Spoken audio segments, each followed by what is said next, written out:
Otvoreni prostori, takozvani open space, sve više dominiraju modernim interijerima. Negdje se domovi tako uređuju zbog manjka prostora, no open space možete pronaći i u velikom broju kvadrata. Za takve prostore idealne su kuhinje s otokom ili šankom kojima se vizualno odvaja jedna prostorija od druge. Ova kuhinja ima dekor oraha i bijele elemente u visokom sjaju.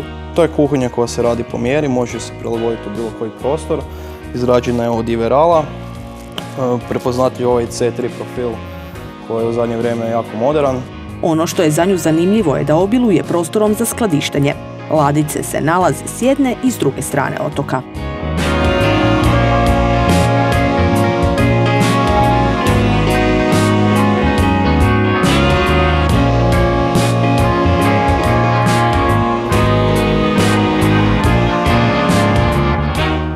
Dodatan element na otoku je šank koji služi za brzi grici-guc s nogu.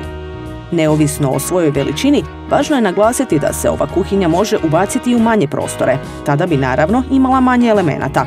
Za prilagođavanje svakom prostoru služi 3D vizualizacija koja je za kupce Lesnininih kuhinja besplatna. Radi se o rustikalnoj kuhinji, dolazi u 28 boa, izrađena je od Mediapana mat laka.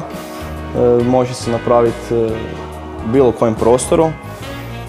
Potrebne su naravno vaše dimenzije, tlocrti i sve potrebne instalacije vode, struje. Ova kuhinja ima jedan drugi moderni element. Njezina ploha je izrađena u dekoru mramora. Mramor se polako uvlači u moderne domove, a jedna od prostorija u koju će se bez problema uklopiti je upravo kuhinja. I ovaj primjerak ima puno praktičnih rješenja za spremanje stvari. Od okova u kutnom elementu do lifta za lako dosezanje visokih polica.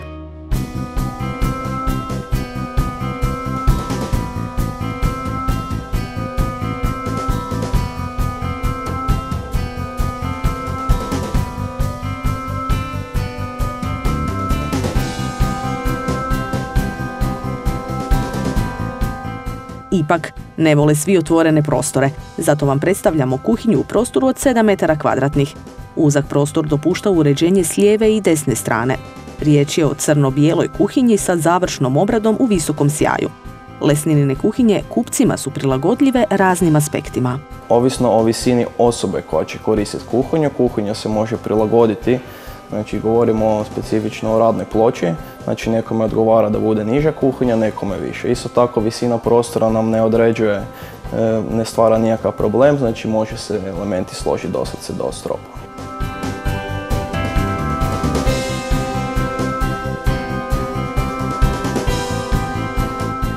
Mali prostori ne trpe tamne boje, zato smo vam odlučili pokazati ovu rustikalnu bijelu kuhinju.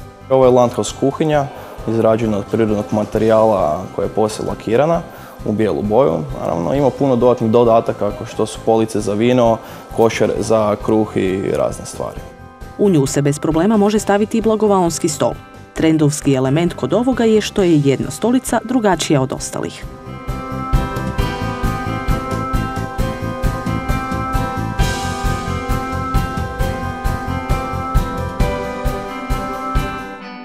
I za kraj smo stavili najluksuzniji primjerak. Kuhinja je izrađena od vrhunskog materijala, ladice su push to open, znači nema nijakvih ručkica. Radna ploča je od drvenog dekora, dok je fronta Mediapan lak, mat lak, prednja strana šanka, a viseći elementi, dio gdje je sudoper, dolazi u visokom sjaju sa C3 profila ručkicom. Osim kvalitetom, ističe se i veličinom. Kombinacija crne boje i drvenog dekora iznimno je popularna u posljednje vrijeme, a ako vam se dopada, možete je imati i u manjoj varijanti. Važno je prodajnim savjetnicima u Lesnini dati što više podataka o prostoriji koju opremate. Kad je u pitanju kuhinja, osim tlocrta, to je i raspored instalacija, vode, plina. Dapače, što više informacija, to bolje, kako bi vam mogli posložiti kuhinju u kojoj ćete dugo uživati.